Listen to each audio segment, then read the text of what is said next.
Hello दोस्तों, स्वागत है आप सभी का स्पीडअप एजुकेशन में। मैं हूं अभिषेक गौतम और ये हमारी 12th क्लास है। इससे पहले हमने 11th क्लास कंप्लीट कर ली है।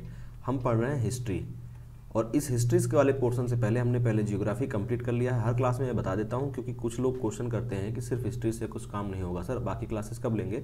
तो जियोग्राफी कंप्लीट हो चुकी है और अभी हम फिलहाल हिस्ट्री पढ़ रहे हैं। उसके बाद हम जो है नेक्स्ट जो हमारा होगा वो होगा पॉलिटी। ठीक है, नेक्स्ट हम पॉलिटी पढ़ेंगे।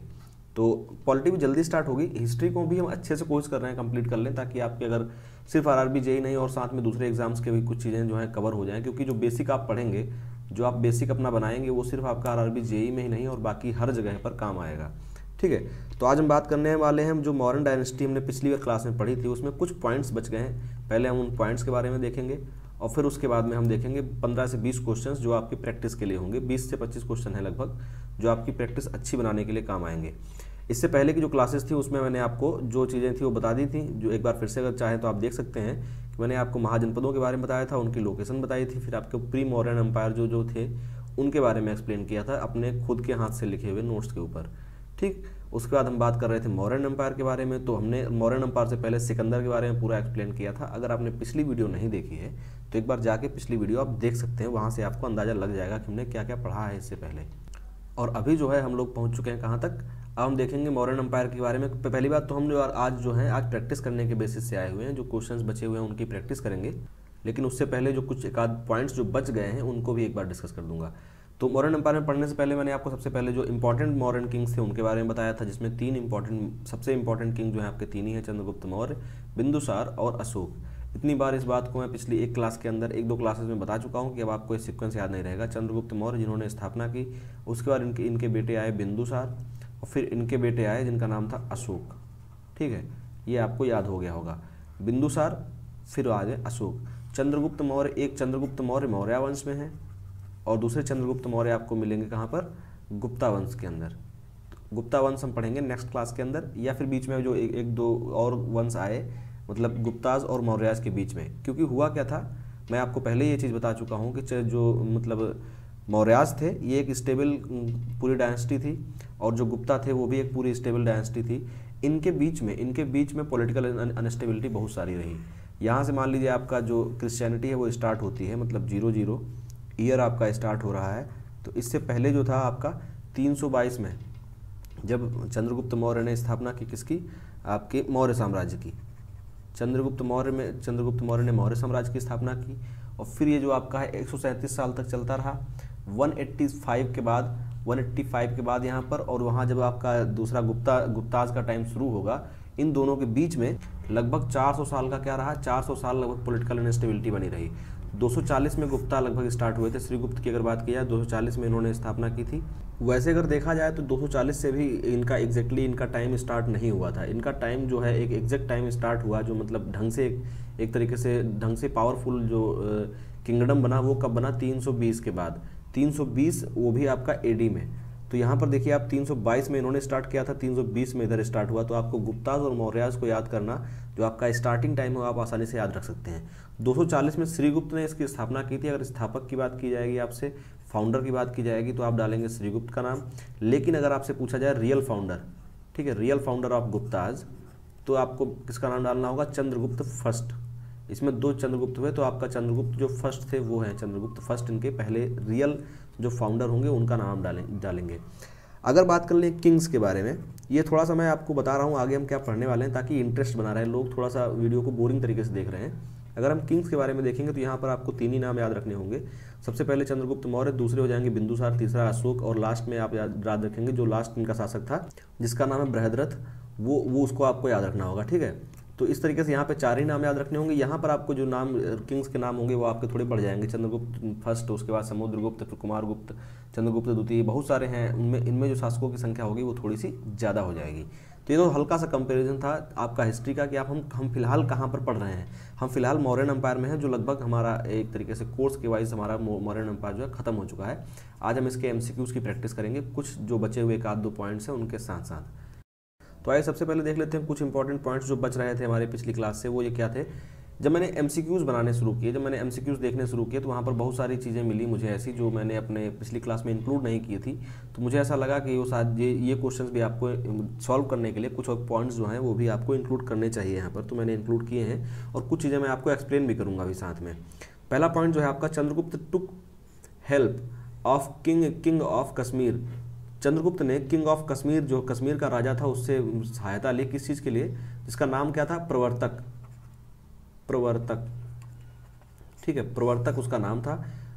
टुक हेल्प ऑफ प्रवर्तक टू डिफीट घनानंद, ठीक है। घनानंद को मारने के लिए या घनानंद को डिफीट करने के लिए उसने क्या किया था कि जो आपका कश्मीर का राजा था उससे हेल्प ली थी, जो कि जो घनानंद कौन था? The last king of Nanda dynasty.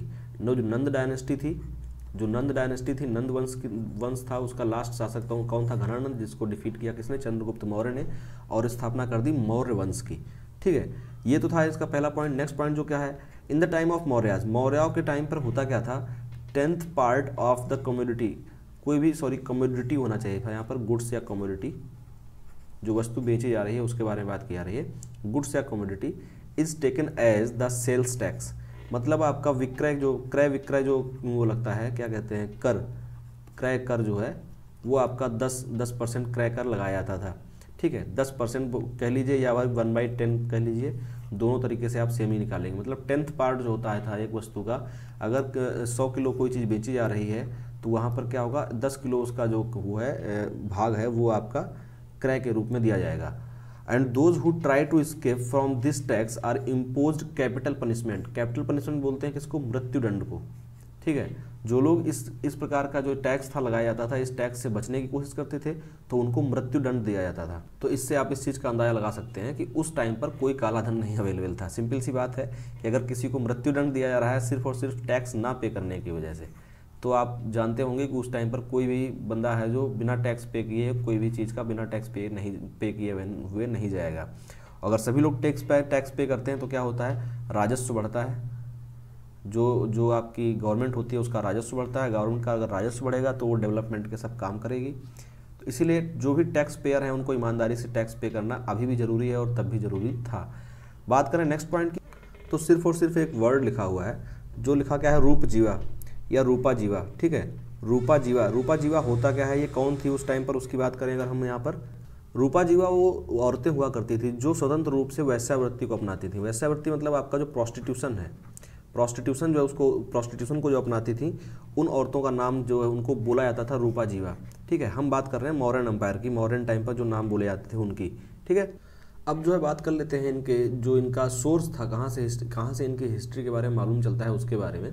ये एक पूरा कंप्लीट टॉपिक, जो कंप्लीट पॉइंट था वो पूरा पॉइंट मिस हो गया था कल, जिसमें मैंने सोर्स के बारे में कुछ नहीं बताया था। ये सबसे इंपॉर्टेंट था। जो सोर्सेस हैं जिससे मौर्यन एम्पायर के बारे में या उनकी हिस्ट्री के बारे में मालूम चलता है वो कौन कौन से हैं? सबसे पहला है आपका अशोकन एडिक्ट्स। जो आपके अशोकन वो थे जो लेख थे, ठीक है, वो शिला लेख हो या स्तंभ लेख हो, वो जिस प्रकार के भी लेख हों उनसे सबसे ज़्यादा मिलता है जो आपके इंस्क्रिप्शंस थे, मतलब जो लेख और जो बहुत सारी अलग अलग जगहों पर लिखावट मिली, लिखी हुई चीज़ें मिली, उनसे मालूम चला।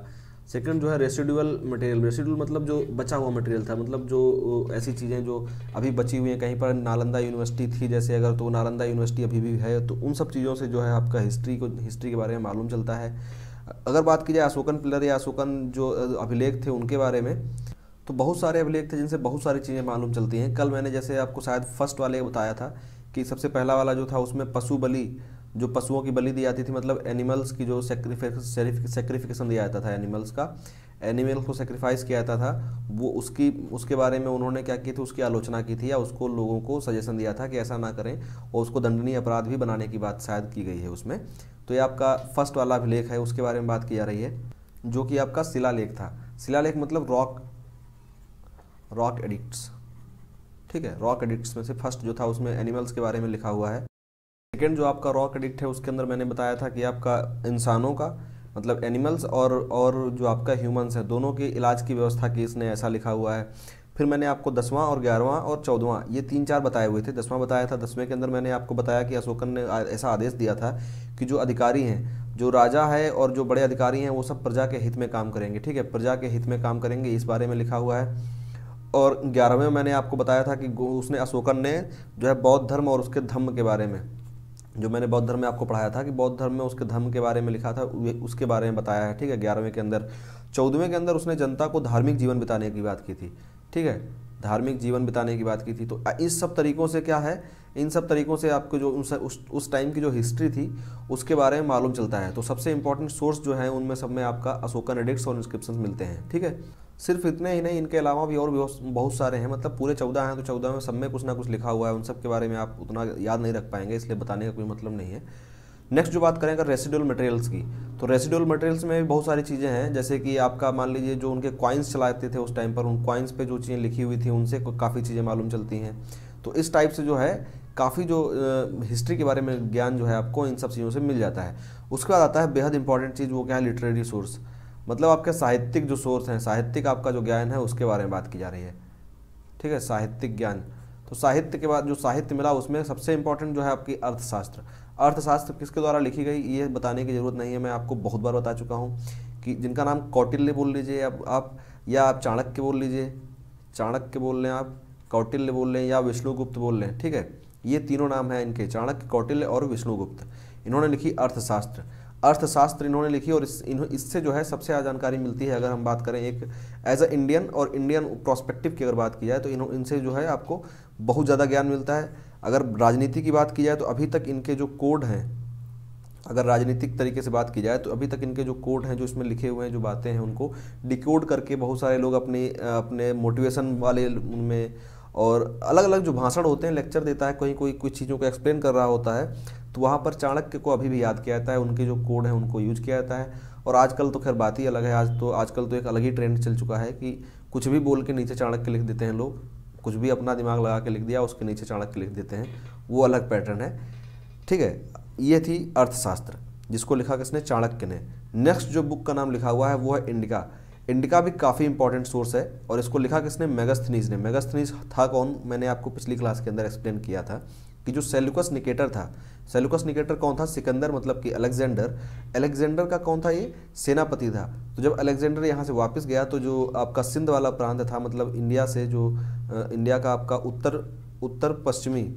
उत्तर पश्चिमी जो नॉर्थ वेस्ट का पोर्शन था, नॉर्थ वेस्ट वाले पोर्शन को, इस पूरे पोर्शन को दे के चला गया था किसको, सेल्यूकस निकेटर को।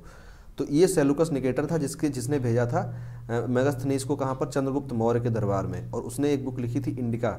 अब इंडिका के अंदर इसने क्या क्या लिखा था मैंने कल एक्सप्लेन भी किया था, फिर भी आपको बता देता हूँ। इसने पाटलिपुत्र के बारे में लिखा, इसने राजा के बारे में लिखा, वहाँ के समाज के बारे में लिखा। उस टाइम के समाज को इसने 7 भागों में बांटा था, 7 या 8 भागों में एग्जैक्टली बांट दिया था। तो उसमें इसने जो कैटेगराइजेशन किया था उसमें आपके किसान आते थे, उसमें आपके वो लोग आते थे जो जानवरों को चराने का काम करते थे, जिनको आप लोग अहीर बोल सकते हैं। वैसे उस टाइम पे जो नाम था उस तरीके से, इसको जाति सूचक शब्द की तरह मत लीजिएगा। उसने अपनी बुक के अंदर समाज को इस तरीके से बांटा था कि मतलब फिलॉसफर हैं, मतलब दार्शनिक हैं, किसान हैं, और आपके अहीर हैं, कारीगर हैं, कारीगर मतलब जो आपके घर बनाने वाला काम करते होंगे, शायद इन्हीं को बोलते होंगे, फिर आपके सैनिक, ठीक है। उसके बाद उसने ऐसे लोगों को बताया जो एग्जामिनेशन का काम करते थे, एक तरीके से एग्जामिनर का काम करते थे, मतलब निरीक्षक थे। और फिर लास्ट में जो थे आपके वो थे सभापद, ये सभा में रहने वाले जो सभासद थे, ठीक है, सभासद जो सभा में रहते थे, लोगों की सुनते थे, लोगों की समस्याएं जो राजा तक पहुंचाने का काम करते थे। तो इस तरीके से इसने बहुत सारी चीज़ों के बारे में लिखा है। इसने राजा के बारे में भी लिखा है कि जब राजा अपने महल से बाहर निकलते थे तो किस तरीके से उसके चारों तरफ जो अंगरक्षक थे वो कौन हुआ करते थे। इसने चंद्रगुप्त मौर्य के बारे में ये भी लिखा है कि इसके अंगरक्षक में महिलाएं रहा करती थी जो हथियारबंद होती थी, ठीक है। स्त्रियां इसके अंगरक्षक रहती थी, मतलब जहाँ मान लीजिएगा यहाँ पर राजा बैठा हुआ है तो इसके चारों तरफ सिर्फ स्त्रियां रहती थी जो हथियारबंद होती थी। फिर उसके बाद हाथी घोड़ों की सेना होती थी जो साथ में चलती थी, इनके घोड़े होते थे, फिर हाथियों के, ऐसे इस तरीके से कुछ बताया था इसने कि मतलब इतनी सिक्योरिटी के बीच में राजा बाहर निकलता था जब नगर में घूमने के लिए निकलता था, ठीक। इसके बाद अगर लिटरेचर्स की बात की जाए तो उसमें आपके पुराण्स हैं, पुराण्स के बारे में, पुराण में भी आपको बहुत कुछ मिलता है इनके मौर्यंस के बारे में, क्योंकि काफ़ी पुराने टाइम की बात चल रही है। हम लोग बात कर रहे हैं BC में, वो भी लगभग 3री शताब्दी के आसपास, ठीक है, 300 के आसपास बात कर रहे हैं। तो लगभग 300 साल अपने क्रिश्चियनिटी जब स्टार्ट हुई उससे पहले की, तो अगर आज से आप देखेंगे तो लगभग 2800 साल पहले, ठीक है, 2800 साल पहले की बात की जा रही है। तो इसलिए काफ़ी पुराना टाइम था। पुराणों में भी इनके बारे में काफ़ी कुछ लिखा मिलता है। उसके बाद जो है नेक्स्ट आपका है वो बौद्धिस्ट लिटरेचर। अब चूँकि अशोक जो है सबसे महान राजाओं में से एक था अशोक, और उसने बौद्ध धर्म अपना भी लिया था। तो इस वजह से क्या है, बौद्धिस्ट लिटरेचर के अंदर आपको इनका काफ़ी विवरण मिलेगा और अलग अलग नामों से इनके राजाओं को जो है मतलब थोड़ा सा नाम भी कुछ कुछ में चेंज कर दिए गए हैं इनके, तो अलग अलग नामों से इनको बुलाया भी गया है। और जो बौद्धिस्ट लिटरेचर हैं इनको कहीं ना कहीं रिलेट करते हैं जो लिच्छाक वंश जिसके वो हुआ करते थे, गौतम बुद्ध हुआ करते थे, उसके क्षत्रियों से खुद को मतलब एक तरीके से उनसे एक तरीके से रिलेट करने की कोशिश की जाती है। ये मैंने आपको पिछली क्लास में बताया था। और इन सब के अलावा बुद्धिस्ट लिटरेचर में जैसे मैंने आपको बताया था जब बुद्ध धर्म पढ़ाया था कि वहाँ पर जातक कथाएँ ऐसे मतलब जातक टेल्स होती हैं, जातक टेल्स हैं पूरी, तो उनमें भी आपको अशोक और उन सब के बारे में, उनके धम्म के बारे में, इन सब चीज़ों के बारे में लिखा मिलेगा। और इन सब के अलावा इन्होंने अपने बेटे को और बेटी को श्रीलंका भेजा था बौद्ध धर्म के प्रचार के लिए। तो कुछ श्रीलंकन जो वो हैं क्या कहते हैं एक तरीके से लिटरेचर है, उसमें भी इनका पूरी तरीके से बौद्धिस्ट लिटरेचर जो श्रीलंका में लिखा गया, जिसको सेलोन उस टाइम पे बुलाया जाता था, तो वहाँ पे जो लिखा गया वो भी मिलता है जो आपको मौर्य साम्राज्य के बारे में बताता है। ठीक है, नेक्स्ट और जो लास्ट है इस क्या कहते हैं लिटरेरी सीरीज का सबसे लास्ट जो बुक है वो कौन सी है, मुद्रा राक्षस। मुद्रा राक्षस किसके द्वारा लिखी गई, तो ये लिखी गई विशाख दत्त के द्वारा। अब अगर विशाख दत्त की बात की जाए तो विशाख दत्त मौर्य साम्राज्य के टाइम पर नहीं थे, ये थे विशाख दत्त थे किसके पीरियड में, ये थे गुप्ताज के टाइम पर। ठीक है, लेकिन इन्होंने इसमें क्या लिखा है, विशाख दत्त ने इस वाली बुक के अंदर पूरा बताया है कि किस तरीके से जो आपका चंद्रगुप्त मौर्य था उसने किस तरीके से चाणक्य का इस्तेमाल किया, या चाणक्य ने किस तरीके से चंद्रगुप्त मौर्य का इस्तेमाल किया घनानंद को पराजित करने के लिए। देखिए दोनों का कंसर्न अलग अलग था, दोनों का कंसर्न अलग अलग था। चंद्रगुप्त मौर्य की ऐसी कोई पर्सनल दुश्मनी घनानंद के साथ नहीं थी, लेकिन अगर बात की जाए चाणक्य की तो चाणक्य की हाँ पर्सनल दुश्मनी घनानंद के साथ थी, क्योंकि घनानंद ने क्या किया था, चाणक्य ने कुछ ऐसा काम किया था जिस वजह से इनको एक तरीके से देश निकाला मिला था।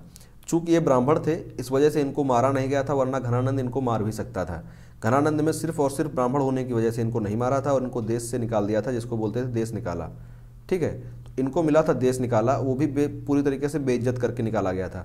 तो इनकी ये जो देश निकाला इनको मिला था, इस वजह से घनानंद के साथ इनकी पर्सनल एक दुश्मनी थी, जिस वजह से इन्होंने क्या किया, चंद्रगुप्त मौर्य को एक तरीके से हथियार की तरह यूज किया और इसको घनानंद के खिलाफ बिल्कुल इस्तेमाल किया। तो ये कुछ जो पूरा विवरण है जिस तरीके से इन्होंने यूज किया वो विशाख दत्त ने अपनी बुक के अंदर लिखा, जिसका नाम क्या था, मुद्रा राक्षस। और इन सब के अलावा जो मतलब उस टाइम पर मौर्य साम्राज्य में जो आपके सोशल इकोनॉमिक ट्रांसफॉर्मेशन हुए, जिस तरीके से सोसाइटी को ट्रांसफॉर्म किया गया, जिस तरीके से उनका रेवेन्यू सिस्टम था, उस पूरी टैक्स सिस्टम को और सोशल सिस्टम को भी उसने जो है आपका मुद्रा राक्षस जो बुक लिखी उसने उसके अंदर एक्सप्लेन किया हुआ है।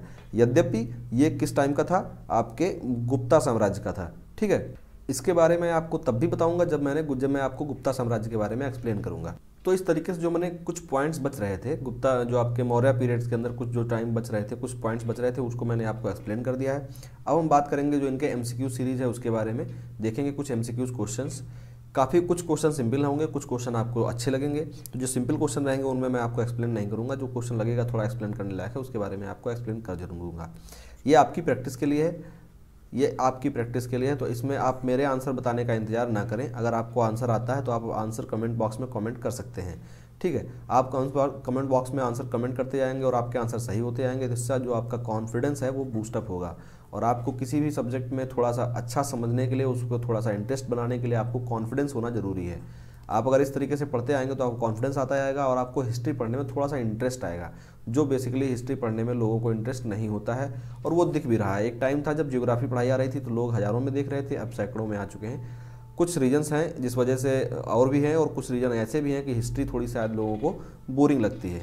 तो फिलहाल हम अब स्टार्ट करते हैं हमारे पहले क्वेश्चन के साथ। When did Mauryan empire begin, Mauryan empire कब शुरुआत हुई। क्वेश्चन इस तरीके से हिस्ट्री में कभी खैर लिखे नहीं आते हैं, कब बिगिन आपसे ये पूछा जाएगा कब इनका जो है स्थापना हुई, या कब इनकी फाउंडेशन हुई, कब से स्टार्ट हुए। ठीक है, तो ऑप्शंस आपके पास हैं 326 BC, 323 BC, 322 BC और 298 BC। मैंने आपको जब एक्सप्लेन किया है इतनी पूरी लेक्चर के अंदर 2 लेक्चर्स लगभग हो चुके हैं, मान लीजिए इसका आधा लेक्चर, 1.5 लेक्चर लगभग आपको मैंने पढ़ा दिया है। कम से कम मैं इसमें 5 बार बताया हूँ कब जो है आपके मौर्यन एम्पायर की स्थापना हुई थी, तो वो हुई आपकी 322 BC में। ठीक है, 322 BC में। लास्ट ऑप्शन जो है 298, तो 322 BC से लेकर 298 तक तो शासन किया था चंद्रगुप्त मौर्य ने। ठीक है, जो कि पहले शासक थे चंद्रगुप्त मौर्य, उन्होंने जो है आपका 322 से लेकर 298 25 साल तक जो है इन्होंने शासन किया था। ठीक, उसके अलावा बाकी जो ऑप्शन है उनसे कोई भी आप क्वेश्चन बनाने लायक ऑप्शन नहीं है।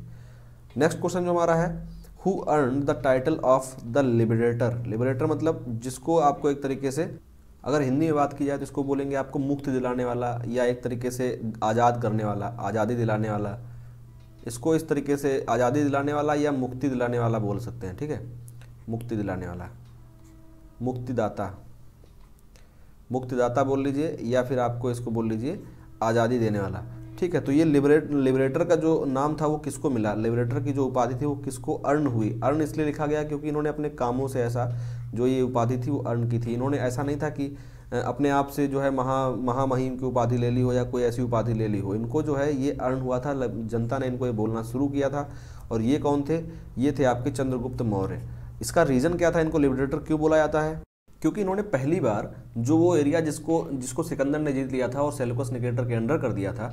अगर हम इंडिया के मैप के बारे में बात करें तो मैंने इंडिया का जो उस टाइम का मैप था वो नहीं है, ये अभी का मैप है। तो इसका वो एरिया, ये वाला एरिया, अफगानिस्तान और पाकिस्तान वाला ये वाला एरिया जो है, ये सेल्यूकस निकेटर ने यहाँ से सिंध नदी के किनारे किनारे जो है पूरा यहाँ से जीत गया था। और ये इस पूरे एरिया में सेल्यूकस निकेटर का वो था, अधिकार चलता था, जो कि जीता किसके टाइम पे था, सिकंदर के टाइम का जीता हुआ पड़ा हुआ था, ठीक है, सिकंदर के टाइम का, जिसको आप इंग्लिश में बोलते हैं क्या, अलेक्जेंडर के टाइम से जीता हुआ पड़ा हुआ था। तो इसको पहली बार जो है आपके चंद्रगुप्त मौर्य ने, पहली बार चंद्रगुप्त मौर्य ने इस वाले एरिया को जीता और इसको जो है आपके सेल्यूकस निकेटर के अंडर से मुक्त किया। तो इसीलिए इनको जो है बोला जाता था कि ये लिबरेटर थे एक तरीके से।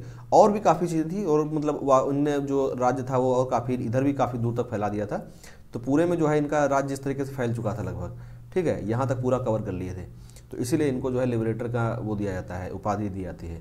ठीक, बढ़ते हैं नेक्स्ट क्वेश्चन की तरफ। नेक्स्ट क्वेश्चन जो हमारा है, when did Ashoka invade Kalinga. ये काफ़ी इंपॉर्टेंट क्वेश्चन इसलिए है क्योंकि कलिंग युद्ध के बारे में हमेशा आपसे पूछा जाता है। और मैंने आपको लेक्चर के अंदर बताया था कि 261 में जो है आपका कलिंग पर विजय पाई थी किसने, अशोक ने। अशोक के राज्याभिषेक जब हुआ उसके 8वीं साल है, 8वीं या 9वीं बोल सकते हैं आप, क्योंकि 69 में राज्याभिषेक हुआ और 72 के टाइम पे उन्होंने जो है अपने आप को एक तरीके से राजा कह सकते हैं। 72 से इनका पीरियड स्टार्ट हो सकता है, लेकिन जो एग्जैक्टली इनको क्या कहते हैं राज्याभिषेक हुआ इनका, वो हुआ आपका 69 में। हम बात कर रहे हैं कितनी, 269 की, ठीक है। ये मैं आपको अगर नया बताऊं तब भी आप इसको अंदाजे में लगा सकते हैं इस चीज़ को, क्योंकि 322 से तो स्टार्ट ही हुआ था मौर्यन साम्राज्य और अशोक आए 3rd नंबर पर, तो तब इनका था 200 जो आपका 69, ठीक है। 269 में इन्होंने अपना राजगद्दी पर बैठे थे और 8 साल बाद कह लीजिए, जब इनको 8 साल बाद इन्होंने कलिंग पर युद्ध किया था और कलिंग को अपने राज्य के अंदर मिला लिया था।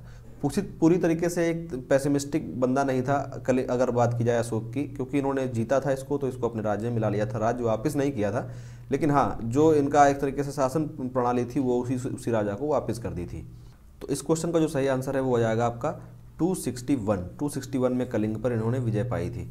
अब बढ़ते हैं नेक्स्ट क्वेश्चन की तरफ। नेक्स्ट क्वेश्चन जो हमारा है, who was the first Indian ruler who had territory outside of India. ये क्वेश्चन थोड़ा सा ट्रिकी है कि जिसने आउटसाइड ऑफ इंडिया टेरिटरी फैलाई वो कौन था। इसमें ऑप्शन में आपके क्या कहते हैं, अशोक हैं, चंद्रगुप्त मौर्य हैं, कनिष्क है और हैविस्का है, ठीक है, हैविस्क है। तो इसमें जो आंसर है आपका वो है कनिष्क। अब आप पूछ रहे होंगे कि चंद्रगुप्त मौर्य इसके आंसर में क्यों नहीं है, क्योंकि चंद्रगुप्त मौर्य ने जो एरिया इनसे जीता था, जो एरिया इससे जीता तो वो पहले से ही भारत का पोर्शन था। मैंने आपको पहले ही बताया कि अफगानिस्तान और हिंदुकुश की जो पहाड़ियाँ हैं इधर से पूरा मिलते हुए ये पूरा इंडिया ही था उस टाइम पर, ठीक है। यहाँ से लेके ये पूरा इंडिया था, इसको पूरा इंडिया बुलाया जाता था। और इधर हिमाचल क्या कहते हैं जो आपका हिमालय पर्वत है उसके साउथ में ये पूरा इंडिया ही था। तो चंद्रगुप्त मौर्य ने क्या किया था, इंडिया को ही वापस इंडिया में मिलाया था, ना कि इन्होंने इंडिया से आउटसाइड जो अपने जो टेरिटरीज है उनको फैलाया था।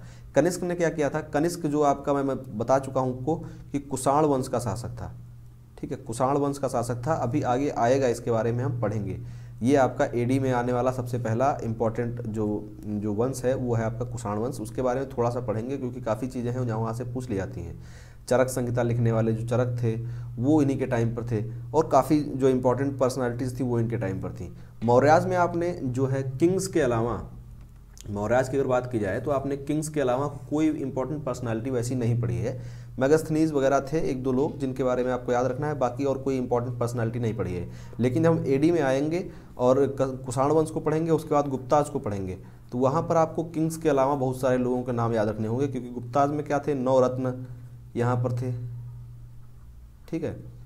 तो वो 9 रत्न में बहुत सारे लोग थे जैसे जिनके आपको नाम याद रखने होंगे, तो वो आके आते आपको आगे याद रखना होगा। कनिष्क को इसलिए बोला जाता है इसने आउट साउथ टेरिटरीज में फैलाई इंडिया से बाहर, क्योंकि इसने जो चाइना का इस साइड वाला एरिया था, ये वाला इधर वाले इस वाले एरिया में कश्मीर, इधर से पूरा कश्मीर और इस साइड वाले एरिया में इसने अपने साम्राज्य फैला दिया था।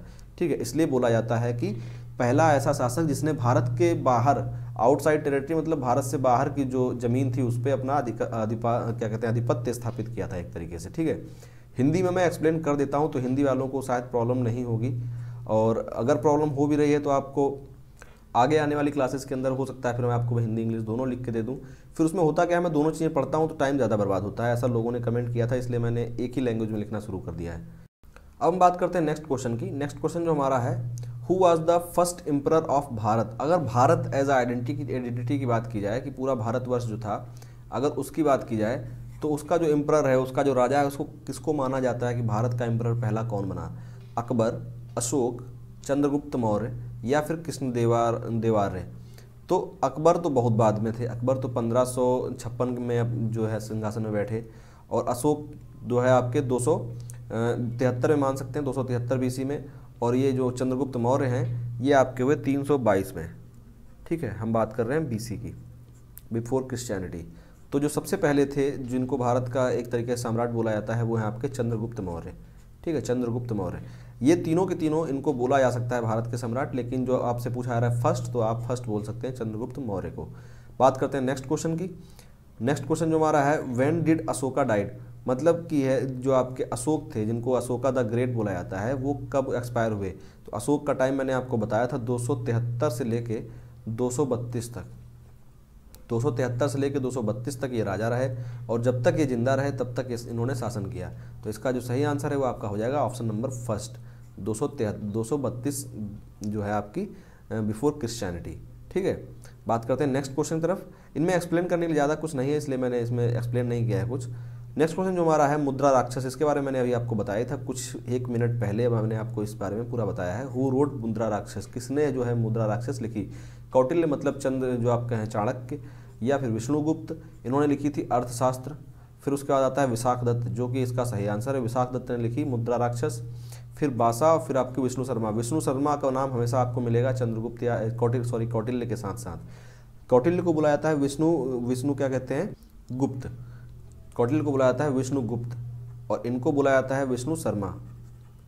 तो विष्णु गुप्त जो है आपके वो हैं कौटिल्य या चाणक्य, और विष्णु शर्मा एक अलग पर्सनालिटी जिसने लिखी थी क्या, पंचतंत्र।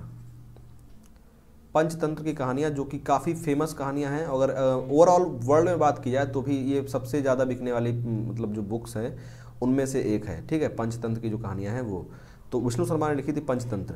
इस क्वेश्चन का जो आंसर है मुद्रा राक्षस, जो पूछा गया किसने लिखी, तो मुद्रा राक्षस लिखने वाले हैं विशाखदत्त, जो कि गुप्ताज के टाइम पर थे। ठीक है, अब बढ़ते हैं हम नेक्स्ट क्वेश्चन की तरफ। नेक्स्ट क्वेश्चन जो हमारा है, which of the following are the sources of Maurya period. ये कुछ क्वेश्चन जो मुझे मिले थे, इनकी वजह से ही मैंने जो आपको सोर्सेस वाला पोर्शन है वो जरूर बता दिया, क्योंकि इनसे क्वेश्चंस बन रहे हैं। अर्थशास्त्र, इंडिका, मुद्रा राक्षस या ऑल ऑफ द अबव। तो मैंने अभी आपको इनमें से तीनों ऑप्शन बताए हैं। इसके अलावा मैंने आपको पुराण भी बताए, और आपको बताया मैंने बुद्धिस्ट लिटरेचर। ठीक है, बुद्धिस्ट लिटरेचर, उनसे भी जो आपको मौर्यन एम्पायर है उनके बारे में पूरी जानकारी आपको मिलती है। ठीक, अब बढ़ते हैं नेक्स्ट क्वेश्चन तरफ। नेक्स्ट क्वेश्चन जो हमारा है, where does Ashokan pillar containing 4 lines standing back to back situated. अगर हिंदी की बात की जाए इसमें, तो वो पिलर, अशोकन पिलर मतलब अशोक के द्वारा लगाया गया वो स्तंभ जो जिसमें 4 लाइन है, 4 लाइन मतलब 4 शेर हैं जो एक दूसरे से अपना जो है मतलब पीठ सटाकर, जिसमें पीठ सटाकर एक दूसरे से खड़े हुए हैं। ठीक है, ऐसा स्तंभ जो है वो कहाँ पर स्थित है? ये उनका मुख मान लीजिए, इस तरीके के अगर उनका मुख है तो जो उनकी पीठ है वो आपस में सटी हुई है। इस तरीके से जो 4 शेर खड़े हुए हैं, वो जो स्तंभ है वो कहाँ पर है? ऑप्शन में आपके पास है दिल्ली, श्रीनगर, सारनाथ और पेशावर। तो ये काफ़ी सही मतलब इजी क्वेश्चन है। सारनाथ में जो है आपका विजय स्तंभ जो सारनाथ के अंदर है, वो उसमें क्या है आपके अशोक स्तंभ जो सारनाथ के अंदर है, उसमें आपका जो है शेर ऐसे मिले शेर हैं जो चारों तरफ से मतलब चारों तरफ उनके मुंह हैं, उनकी पीठ जो है आपस में मिली हुई है, ऐसे हैं। और उसको जो वही जो आपका साइन है वो इंडिया में नेशनल सिंबल्स में भी शामिल किया गया है। ठीक है, नेशनल सिंबल्स जिसके जो आपको स्तंभ दिख रहा है वो उसके नीचे लिखा होता है सत्यमेव जयते, सत्य की हमेशा विजय होती है। तो वो जो ऊपर दिखता है आपको शेर के साथ, चारों शेर चारों तरफ शेर दिख रहे होते हैं, वही है अशोकन पिलर के अंदर जो शेर हैं वो। और वो है आपके कहाँ पर, सारनाथ। सारनाथ के बारे में मैंने आपको बताया है, उत्तर प्रदेश के अंदर वाराणसी के पास, ठीक है, वाराणसी के पास उत्तर प्रदेश के अंदर सारनाथ है, वहाँ पर ये स्तंभ रखा हुआ है। पेशावर एक क्या कहते हैं, पाकिस्तान का जो है एक सिटी है, जो पाकिस्तान का एक स्टेट है जिसका नाम शायद खैबर पख्तून है, उसकी कैपिटल भी है, ठीक है। फिर श्रीनगर को आप सभी लोग जानते हैं, दिल्ली के बारे में बताने की आपको ज़रूरत नहीं है। अब हम बढ़ते हैं नेक्स्ट क्वेश्चन तरफ। नेक्स्ट क्वेश्चन जो हमारा है, हु डिफीटेड सेल्यूकस निकेटर इन 305, यहाँ पर BC भी लिखा होना चाहिए था, 305 BC on the bank of Sindhu. तो सिंधु घाट जो नदी है उसकी, सिंधु नदी या इसको बोल लीजिए, इंग्लिश में लिखा था तो इंडस लिखा होना चाहिए था। जो इंडस रिवर है उसके बैंक पे, उसके किनारे पर किसने जो है सेल्यूकस निकेटर को हराया। तो इस बारे में मैं इस पूरे लेक्चर में बहुत बार बता चुका हूँ कि सेल्यूकस निकेटर को हराया, फिर उसकी जो बेटी थी उससे शादी की, ये सब किसने किया, चंद्रगुप्त मौर्य ने। चंद्रगुप्त मौर्य ने सेल्यूकस निकेटर को हराया, और जो वो ज़मीन थी वो वहाँ की सिंध की वो ज़मीन जिसपे सिकंदर ने कब्जा किया था, फिर सेल्यूकस निकेटर राज कर रहा था, उसको आज़ाद कर दिया, ठीक है, उसको आज़ाद किया, उसको इंडिया में वापस से मिला लिया। तो इसीलिए इनको जो नाम, इनको जो है लिबरेटर का दर्जा भी मिलता है। तो ये थे चंद्रगुप्त मौर्य, जो कि पिता थे किसके, बिंबिसार के, और बिंबिसार किसके पिता थे, अशोक के, ठीक है। अब बढ़ते हैं हम नेक्स्ट क्वेश्चन तरफ। नेक्स्ट क्वेश्चन जो है हमारा, who had the title of Amitraghata. Amitraghata के बारे में मैंने आपको बताया था कि अमित्रघात किसका नाम है, अमित्रघात नाम है आपका किसका, बिंदुसार का। और बिंदुसार का सिर्फ अमित्रघात ही नाम नहीं है, इनको जो आपके ग्रीक जो आपकी लिटरेचर मिलती है, या ग्रीक जो भी इंस्क्रिप्शंस मिलते हैं, उनमें जो इनका नाम मिलता है वो मिलता है अमित्रोचैट्स, ठीक है, इस नाम से जाना जाता है। और इसके अलावा जैन जो लिटरेचर हैं, उसके अंदर भी इनका नाम जो है वो एक नाम मिलता है सिंहसेन, ठीक है, सिंहसेन नाम से इनको जैन लिटरेचर के अंदर जाना जाता है, सिंहसेन। तो बिंदुसार के बारे में मैंने आपको बताया था कि इनके नामों से ही क्वेश्चन सबसे ज़्यादा आते हैं, इनको अलग अलग नामों से अलग अलग जगह पर जाना जाता है, जिससे क्वेश्चन सबसे ज़्यादा बनते हैं, ठीक। अब बढ़ते हैं नेक्स्ट क्वेश्चन तरफ। नेक्स्ट क्वेश्चन जो हमारा है, मेगास्थनीज ने एक बुक लिखी, जिसके बारे में मैंने आपको ही बताया, Megasthenes wrote a book indica. तो जो इसने इंडिका बुक लिखी इन, और उसके बाद आपके सामने जो ऑप्शन हैं वो सभी लैंग्वेजेस के ऑप्शन हैं, संस्कृत, ग्रीक, हिंदी, पर्सियन। अब देखिए मेगास्थनीज आया कहाँ से था, मेगास्थनीज एक ग्रीक पर्सन था, ठीक है। ऑप्शंस आप अपने आप कैंसिल कर देंगे, संस्कृत उसको आती ही नहीं होगी, हिंदी शायद ना भी आती हो, पर्सियन भी उसको नहीं आती होगी। पर्सिया के बारे में मैंने आपको बताया था, पर्सिया जो है वो जगह कौन थी, ये है गल्फ ऑफ पर्सिया, ईरान के नीचे, और इधर से जो आपके यूनाइटेड अमीरात है, या कह लीजिए सऊदी अरेबिया है, जो इसके ऊपर साइड जो एक ये रेड सी का अंदर तक गया हुआ रेड सी है, ये रेड सी है, इस रेड सी के किनारे का जो एरिया है इसको बुलाया जाता था पर्सिया। और यहीं पर जो लैंग्वेज थी वो पर्सियन लैंग्वेज यूज़ की जाती थी। वैसे पर्सियन और ग्रीक में आपको कन्फ्यूजन हो सकता था, लेकिन अगर आपको ये पता है कि ये ग्रीक पर्सन था तो आप आसानी से इसको आंसर कर सकते हैं। इसका आंसर है ग्रीक लैंग्वेज। इंडिका जो उसने लिखी वो लिखी ग्रीक लैंग्वेज के अंदर, जिसको बाद में ट्रांसलेट किया गया होगा। अब बढ़ते हैं हम नेक्स्ट क्वेश्चन तरफ। नेक्स्ट क्वेश्चन जो हमारा है वो क्या बात करता है आपसे, Chandragupta Maurya died by following sallekhana. Chandragupta Maurya की मौत कैसे हुई थी। जो सल्लेखा एक क्या कहते हैं, एक तरीका होता है जैन धर्म में, एक प्रथा होती है जिसको फॉलो किया जाता है, तो उसके तहत इसकी मौत हुई। पूछा जा रहा है एट लगा के क्वेश्चन मार्क दिया है, इसका मतलब आपसे जगह पूछी जा रही है। ऑप्शन है आपके पास श्रवणबेला, मदुरई, अमरावती, या फिर भट्टीपरोलू, ठीक है। तो ये आपके पास 4 ऑप्शन हैं। मैंने आपको बताया था कि श्रवणबेला जो कि कहाँ पर है, कर्नाटक के अंदर, ठीक है। ये आपको जरूर याद रखना है कि ये कर्नाटक के अंदर है, क्योंकि आपसे हो सकता है स्टेट ही पूछ लिया जाए आगे जाके, आपसे इतनी जगह के बारे में ना पूछा जाए, आपसे सिर्फ स्टेट पूछ लिया जाए। श्रवणबेला, और ये वही जगह है जहाँ पर भगवान गोमतेश्वर की मूर्ति लगी हुई है, जिसको बाहुबली भी कहा जाता है, ये भी मैंने आपको बार बार बताया है। सल्लेखा क्या होता है, ये एक वो प्रथा होती है जिसमें अगर जो कोई व्यक्ति मतलब जिसकी डेथ होने वाली होती है, या उसको लगता है कि अब उसको मर जाना चाहिए, अब उसको जीवन त्याग देना चाहिए, तो क्या करता है वो खाना पीना छोड़ देता है, ठीक है, खाना पीना छोड़ देता है। जैन धर्म में इसको फॉलो किया जाता है और काफ़ी लोग इसको फॉलो करते हैं। मैंने आपको बताया था कि ये केस सुप्रीम कोर्ट तक शायद गया था या नहीं गया था, एग्जैक्टली मुझे नहीं याद है, लेकिन इस पर एक बार विवाद हो चुका है, ठीक है। तो ये सल्लेखा है जिसके तहत चंद्रगुप्त मौर्य की मौत हुई, और आपके जो इनके 24 जो तीर्थंकर थे उनकी भी मौत है इसी तरीके से हुई थी, ठीक। तो इसका आंसर जो है आपका वो है आपका श्रवणबेला। श्रवणबेला में इनकी मौत हुई थी, वो भी सल्लेखा के द्वारा। अब हम बढ़ते हैं नेक्स्ट क्वेश्चन तरफ। इसका जो आंसर है आपका है ये श्रवणबेला, ठीक। नेक्स्ट क्वेश्चन जो हमारा है, what was the religion sect followed by the Bindusara. Bindusara के बारे में मैंने आपको बताया था कि बिंदुसार किसका फॉलोअर था, ना जैनिज्म फॉलो करता था ना बौद्धिज्म फॉलो करता था, ये आजीविका एक आजीवक समुदाय था जिसको ये फॉलो किया करता था। ठीक है, इसका आंसर आपका होगा आजीवक, आजीवक समुदाय था जिसको ये फॉलो करता था। अब बढ़ते हैं नेक्स्ट क्वेश्चन की तरफ। नेक्स्ट क्वेश्चन जो है थोड़ा सा ट्रिकी है। ड्यूरिंग हुज रिजाइम, मतलब किसके टाइम पर, किसके शासन के टाइम पर रिवोल्ट इन तक्षशिला, रिवोल्ट मतलब जो आपका है विद्रोह, तक्षशिला में किसके टाइम पर विद्रोह ने, मतलब तक्षशिला में विद्रोह हुआ। तो during whose regime revolt took place in Takshashila. Options आपके पास है बिंदुसार, बृहद्रथ जो लास्ट वाला था, और उसके बाद चंद्रगुप्त मौर्य जो सबसे फर्स्ट थे, उसके बाद अशोका जो कि थर्ड थे। ठीक है, ये क्वेश्चन आपसे पूछा गया है कि रिवोल्ट तक्षशिला में किसके टाइम पर हुआ था, और ये आपको दोनों के साथ सुनने में मिलता होगा। बिंदुसार के टाइम पे भी आपने इसके बारे में सुना होगा, और अशोका के टाइम पे भी इसके बारे में सुना होगा। तो इसमें जो है ट्रिकी थोड़ा सा सिर्फ इन्हीं दोनों ऑप्शन के बीच में है। ये सबसे लास्ट थे, इनके टाइम पर नहीं हुआ था, चंद्रगुप्त मौर्य के टाइम पर भी नहीं हुआ था। तो इसमें जो ऑप्शन आपका सही है वो हो जाएगा आपका बिंदुसार। अगर बात की जाए शासन की, ठीक है, तो शासन उस टाइम पर बिंदुसार का ही था, लेकिन उसको दबाने के लिए भेजा किसको गया था, अशोक को भेजा गया था। बिंदुसार के बेटे थे अशोक, और तक्षशिला का जो रिवोल्ट हुआ था वो अशोक को ही भेजा गया था, उनको तक्षशिला का जो रिवोल्ट है उसको दबाने के लिए। तो अगर इस क्वेश्चन के आंसर की बात की जाए तो वो होगा आपका बिंदुसार। ठीक है, अगर ऑप्शन में बिंदुसार नहीं है तो इसके आंसर में आप अशोक करेंगे, क्योंकि तब तो डेफिनेट आंसर जो है इसका वो अशोक ही होगा। ठीक, तो इस तरीके से इसका जो आंसर होगा वो आपका होगा बिंदुसार। तक्षशिला कहाँ पर था मैं आपको बता चुका हूँ, पाकिस्तान जो नॉर्थ पाकिस्तान है, नॉर्थ पाकिस्तान में तक्षशिला हुआ करता था। ठीक है, अब हम बात करते हैं नेक्स्ट क्वेश्चन की।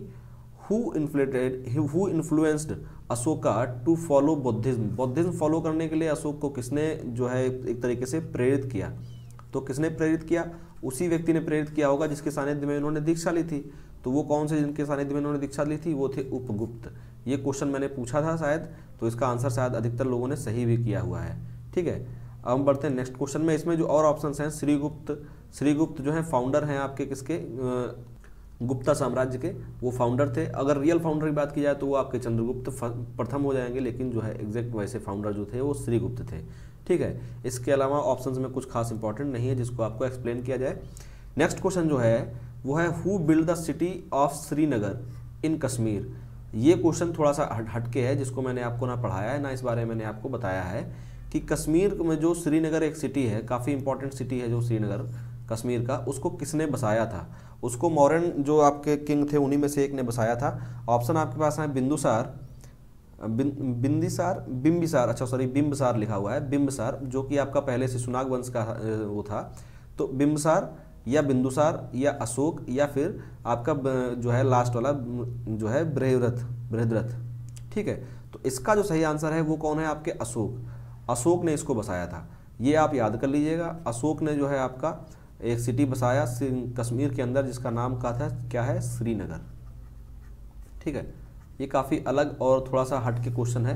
ये क्वेश्चन काफ़ी डिफिकल्ट भी हो सकता है अगर आपको इस बारे में नहीं पता है या कोई अंदाज़ा नहीं है।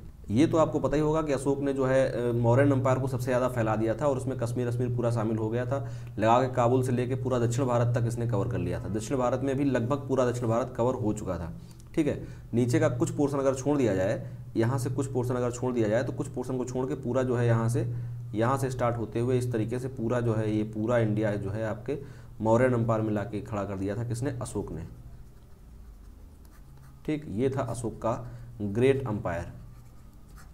ठीक, और ये हमारा आज का लास्ट क्वेश्चन भी था। आज का जो लास्ट क्वेश्चन था ये यही था कि अशोक ने जो है किस शहर की स्थापना की थी, श्रीनगर शहर की स्थापना की थी। इसके बाद हम आते हैं अपनी क्विज पर। जो क्विज के मैंने 2 क्वेश्चन पूछे थे, किसको पराजित करके चंद्रगुप्त मौर्य ने मौर्य वंश की स्थापना की। काफ़ी आसान क्वेश्चन था, इसमें कोई डाउट ही नहीं होगा। मैंने बहुत बार इसको बताया है कि घनानंद को जो है इसने पराजित किया था। पद्मानंद वो व्यक्ति था जिसने जो है आपके नंद वंश की स्थापना की थी। शिशुनाग अलग जिसने शिशुनाग वंश की स्थापना की थी। फिर है आपका अजातशत्रु जो इसका शिशुनाग का जो मतलब सक्सीडर था, इसके जस्ट बाद जो उत्तराधिकारी बना था। ठीक है, नेक्स्ट क्वेश्चन जो था आपका, किस बौद्ध भिक्षु ने अशोक को बौद्ध धर्म की शिक्षा दिलाई थी।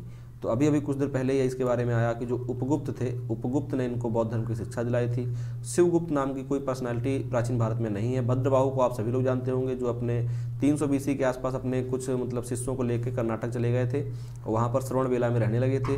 इन्होंने किसको शिक्षा दिलाई थी? चंद्रगुप्त मौर्य को, मतलब जो आपके पहले राजा थे उनको इन्होंने शिक्षा दिलाई थी। स्थूलभद्र और भद्रबाहु एक दूसरे के कंटेम्प्रेरी हैं, एक ही टाइम पर थे दोनों के दोनों। स्थूलभद्र रह गए थे यहीं पर मगध में ही रह गए, और इन्होंने जो है जैन धर्म का जो श्वेतांबर वाला जो श्वेतांबर ब्रांच है उसको जन्म दिया एक तरीके से। और जो भद्रबाहु थे, इनके जो फॉलोअर्स थे वो क्या हुए, वो दिगंबर कहलाए आगे चल के। और वो लोग क्या थे? वस्त्र धारण नहीं करते थे। ठीक है, तो ये तो हो गई आपकी कल के कुछ के क्वेश्चंस। और आज के कुछ में मात्र एक क्वेश्चन मैंने डाला हुआ है, और वो है आपका Ashoka was son of. Options आपके पास हैं बिंदुसार और शुभांगिनी, सुभद्रंगनी, और बिंदुसार और आपकी जो है आपकी कमला देवी, या फिर उदायन या अमाला देवी, बिंदुसार या फिर अमाला देवी। तो इसमें ये क्वेश्चन उतना आसान भी नहीं जितना आसान आपको लग रहा होगा, क्योंकि आपको लग रहा होगा कि बिंदुसार जो है अशोक का पुत्र है। ठीक है, तो आपने अशोक फिगर आउट कर लिया, ये क्वेश्चन आपका हट गया, ये ऑप्शन आपका हट गया। बाकी बचेंगे 3, इसमें से आपको बताना है। इसमें आप तभी बता पाएंगे जब आपको अशोक की माता जी का नाम पता होगा। कहीं से देख कर मत करिएगा, कोशिश करिएगा खुद से ही आंसर करें। इस तरीके से आज की जो वीडियो है वो भी यहीं पर समाप्त होती है। और आज हम जो हमारी क्लास है उसको थोड़ा सा लेट कर देंगे, और ये क्लास आपको 7:15 पर मिली होगी शायद। थोड़ा सा मैं डिले हो चुका हूँ यहाँ पर रिकॉर्ड करने में, इसलिए आपको 7:15 पे क्लास मिलेगी। आपको कंटेंट कैसा लग रहा है? अगर आपको कोई डाउट है तो आप कमेंट बॉक्स में कमेंट कर सकते हैं, और अगर आपको कंटेंट पसंद आता है तो आप कम से कम लाइक करें, वीडियो को लाइक करें, और ज़्यादा से ज़्यादा हो सके तो शेयर करें। कोई शेयर नहीं कर रहा है, शेयर करना बहुत सब लोगों ने बंद कर दिया है ना। उतने काफ़ी लोग जो पहले देखा करते थे काफ़ी कम लोग हो गए हैं। या फिर हिस्ट्री आपको बोरिंग लग रही है, वो चीज़ भी बताएं। अगर आपको ऐसा लग रहा है कि मैं हिस्ट्री उतनी तरीके से अच्छे से पढ़ा नहीं पा रहा हूँ उस तरीके से जिसमें आपको पढ़ना पसंद था, मैं कोशिश करता हूँ थोड़ा सा इंटरेस्टिंग वे से आपको पढ़ाऊँ, ताकि आपको वीडियो पूरा कंप्लीट देखना बोरिंग ना लगे। अगर आप चैनल पर पहली बार आए हैं तो चैनल को सब्सक्राइब करें। अगर आपने पहले सब्सक्राइब कर भी रखा है, बेल आइकन नहीं प्रेस किया है तो बेल आइकन प्रेस कर दें, ताकि आपको नोटिफिकेशंस वगैरह मिलती रहें जब जब हमारी जो है वीडियोस आती रहती हैं। ठीक है, मिलते हैं फिर अगली क्लास में। इस क्लास में इतना ही।